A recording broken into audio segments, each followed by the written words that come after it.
She looked back at herself, at the body she still tried hard to keep RM with exercise, 2 children, and 15 years of marriage.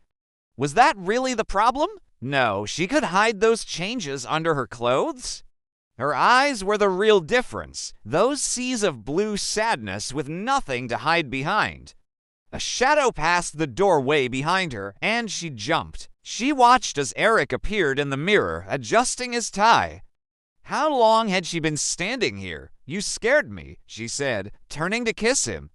What? Didn't expect me, he teased. You never know, she said in a tone of mock accusation.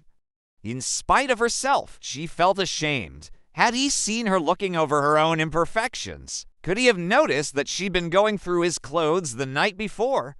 But he only smiled at her, that same smile that had broken down her defenses all those years ago. It still had the same effect on her. Come on, he said, kissing her again. Early start for both of us today. She watched him as he retreated back into the shadowed room, brushing his teeth. He was dressed already, put together as always. So tall and strong and male, his wrinkles seemed to show character. The creases around his mouth and blue-gray eyes were beautiful on him, comforting. Sarah now found his sultan pepper hair as appealing as she had the dark brown hair he'd once worn longer. She had always loved him so much, maybe too much. As much as she ached for him, it was worse when he was away, and he was away so often nowadays. Kids'll be back this evening, she said lightly, reaching for her own toothbrush. He answered, It'll be nice to be together. Remember to call Jason's coach today. By the way, of course, she said. Didn't he know it was already on her to-do list? What do you have going on today? She asked lightly.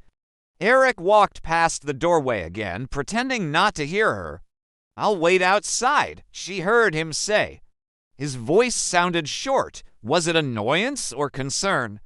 Sarah could never tell anymore. The more she knew him, the less she felt she knew him. Surely it wasn't suspicion. Anyway, she remembered how careful she'd been to put everything back the way she'd found it. The tailored suits and impeccably rolled ties all lined up like soldiers. So he wouldn't notice that she'd been snooping for any telltale signs of Juliet's bright red lipstick on any of his collars. She found herself searching for proof of his infidelity more and more frequently.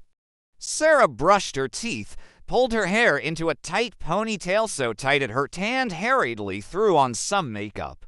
She emerged into the bedroom. Eric was already gone, in a hurry as always. Crossing to the closet, she slipped into a form-fitting designer dress and high heels. Eric had always liked the heels, the way they elongated her already long, lean legs. Would he notice them today? Sarah, coming, he called. How could he be gone so often, yet still always be waiting for her? She grabbed her coat and bag and met him at the door. He took her hand, and she felt the warmth of it entwined with hers. That, at least, felt right. They walked out together through the marble lobby of their building, passing pumpkins lined up cozily in the window. She felt a pang of sadness that there would be no searching for the perfect Halloween costumes with the kids this year. They were going to spend Halloween away for the first time, at boarding school. Good morning, the doorman said, holding the door open for them. Good morning, Manuel, Sarah answered as she looked at him. Thanks, of course, Mrs. Rock. The doorman lowered his voice along with his eyes. She frowned. It seemed even he was looking at her with pity these days. It's gonna rain out there today, he said quickly. I feel it. You okay? You got an umbrella. He offered her one from the vase by the door. Thank you, she said. Anytime, Mrs. Rock. You have a good one. You too, Manuel. She and Eric stepped out together into the brisk autumn air. Their building spread out behind them, its formidable Gothic exterior presiding over Park Avenue. It was one of the first high-rises built on the Upper East Side in the 1920s and still held a commanding presence. I'll pick you up at 7, Eric said, his eyes already on the traffic ahead. Okay, she whispered, watching him go. What did he see in her? What did he want from her? She didn't even recognize herself anymore. The woman Eric was married to, the woman staring back at her from the shop windows, the woman the doorman pitied, was a stranger.